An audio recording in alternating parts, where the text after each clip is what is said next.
ইমান ধুনীয়া পৰিৱেশ সঁচাকৈ। আজি গেছ কোম্পানীৰ চৌপাশত সোমালোঁ। বহুত দিন হ'ল সোমোৱাই নাছিলোঁ এইবোৰ গেছ কোম্পানীৰ চৌপাশ, সোমোৱাই নহয় তেনেকৈ। বহুত ধুনীয়া একদম চাফা আমাৰ দুলীয়াজনৰ গেছ কোম্পানীৰ ভিতৰৰ কলনী চোৱাৰ এভাগ। আপোনালোকেও কেতিয়াবা যদি সোমোৱা নাই সোমাবচোন, কিন্তু পাছ সোমাবলৈ কাৰণে গেটৰ চেকিং কৰা হয় দেই। যিখন বাহন নিয়ে, আমাৰ প্ৰথম অভিজ্ঞতা হৈছে যিখন বাহন নিয়ে তাৰ নাম্বাৰ চাম্বাৰ লিখি থৈ দিয়ে চিকিউৰিটিয়ে, এনেই সোমাবলৈ নিদিয়ে কলনীত। বহুত ষ্ট্ৰিক হয়। আকৌ ওলাওঁতেও সেই নম্বৰ চম্বৰ লয়।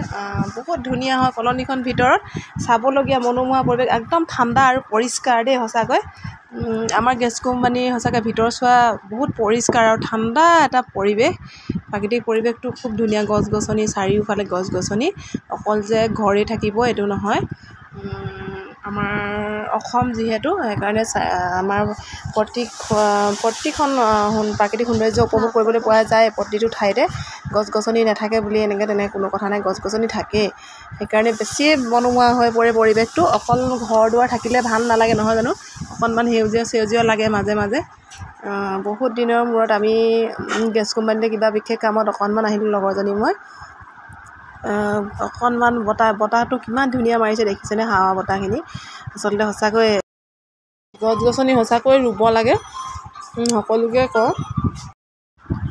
গেছ কোম্পানীত যে সঁচাকৈ বৃক্ষৰোপণ কৰিব লাগে এইটো সিহঁতে আখৰে আখৰে পালন কৰিছে। আমি যে মুখতহে কৈ থাকোঁ কিছুমানে, কিন্তু তেওঁলোকে একদম পৰিৱেশটো গছ গছনি সেউজীয়া এটা পৰিৱেশ।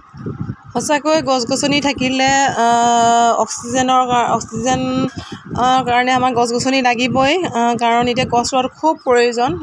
চৰকাৰেও সুন্দৰ পদক্ষেপ লৈছে।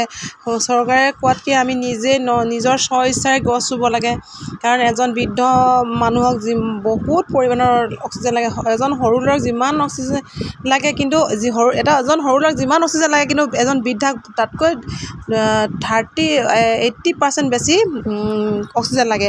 সেইকাৰণে সকলোৱে গছ গছনি ৰুৱক। ঘৰতে ৰাস্তা ঘাটেও গুটিবিলাক পেলাই দিব। এতিয়া আম কঁঠালৰ ছিজন, আৰু ঘৰৰ যদি বাৰীও আছে আপোনালোকৰ, গছ গছনি ৰুৱক। যিবিলাক সদায় যেনেকৈ এতিয়া বৰ্তমান লিচু ছিজন, কঁঠালৰ ছিজন, কঁঠালৰ গুটিবিলাক খাই পেলাই আপোনালোকে ৰাস্তাৰ দাঁতিত পেলাই দিয়ক, নতুবা অকণমান কিবা লাঠিডালে হ'লেও গুটিটো গুজি দিয়ক, তাতে ওলাব ধুনীয়াকৈ।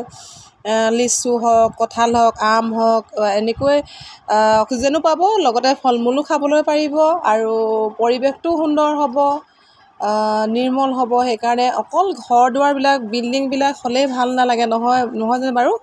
গছ গছনিও থাকিব লাগে, তেতিয়া পৰিৱেশটো খুব সুন্দৰ লাগে।